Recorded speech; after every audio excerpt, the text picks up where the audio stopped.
Hello everyone, कैसे हैं आप सभी। डेफिनेटली अच्छे होंगे। आज का वीडियो बहुत ही इंटरेस्टिंग होने वाला है क्योंकि आज हम जो बात करने वाले हैं वो काफ़ी अमेजिंग है। क्योंकि जो बच्चे जिसमें ज़्यादा कठिनाई का अनुभव करते हैं, जैसे कि न्यूटन का गति का नियम, तो उसी पे हम चर्चा करेंगे और उसको सरल भाषा में समझने का प्रयास करेंगे कि आखिर ये नियम कैसा है, क्या कहना चाह रहा है। क्योंकि देखिए, न्यूटन की गति का द्वितीय नियम को बच्चे समझ ही नहीं पाते हैं और वो उसको रट लेते हैं, है ना। संवेग, संवेग क्रिया की दर, त्वरण और अनुक्रमानुपाती, समानुपाती, ये सब वो नहीं समझ पाते हैं। तो हमको उसको सीधा क्लियर करके हमको समझना है कि न्यूटन का गति का द्वितीय नियम कहता क्या है। तो चलिए, सबसे पहले आपको इस वीडियो में, इस चैनल में स्वागत है। मैं सत्यजीत पुरकायस्थ और आज हम चर्चा करेंगे न्यूटन की गति का नियम। प्रथम नियम क्या कहता है? यदि कोई वस्तु विरामावस्था में है तो वह विरामावस्था में ही रहेगी। अगर उसमें से कोई बाह्य बल ना लगा दिया जाए तब तक वह विरामावस्था में ही रहेगी। अगर उसमें बाह्य बल लगाते हैं तो वो किसी भी डायरेक्शन में वो जा सकती है। इसको हम जड़त्व का नियम भी कहते हैं। और एग्जाम्पल आप देख सकते हैं, अगर हम ट्रेन से उतरते हैं तो क्या होता है, हम आगे की तरफ गिर जाते हैं, है ना। तो ये न्यूटन की गति का प्रथम नियम है। द्वितीय नियम ये कहता है कि किसी वस्तु पर लगाया गया बल उसी के समान ही एक और बल उत्पन्न होता है और उसके विपरीत होता है। बस यही आरोपित होती है, बल लगता है तो उसी के समान एक और बल उत्पन्न हो जाता है और उसके विपरीत दिशा में होता है। एग्जाम्पल के लिए आप खिलाड़ी को देख सकते हैं, जो बॉल को वो कैच करते हैं तो वो क्या करते हैं, अपने हाथ को पीछे की तरफ खींच लेते हैं।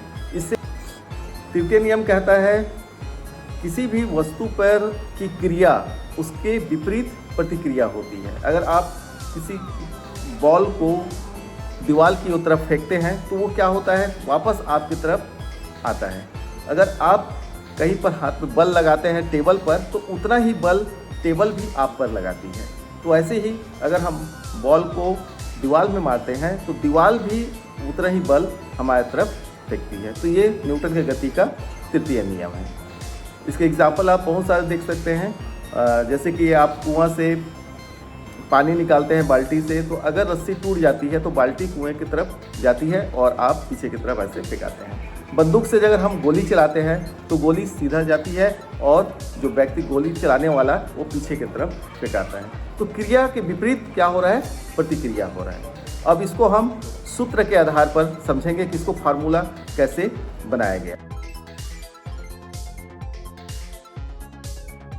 देखिए, प्रथम नियम को वस्तु का वह गुण उसकी विराम अवस्था या गति अवस्था में नहीं बदल सकता है ना। इसलिए इसको हम इनर्शिया या जड़त्व भी कहते हैं। इसलिए न्यूटन के प्रथम नियम को जड़त्व का नियम भी कहते हैं। अब मान लो यदि F क्या है, फोर्स है, और वस्तु जो है वो विरामावस्था में है तो फोर्स क्या होगा, उसका वैल्यू होगा 0। यदि वस्तु का त्वरण ए को देखते हैं, है ना, तो ये भी एक सदिश राशि है और ये भी एक सदिश राशि, तो ये भी क्या होगा, 0 होगा। क्यों होगा 0?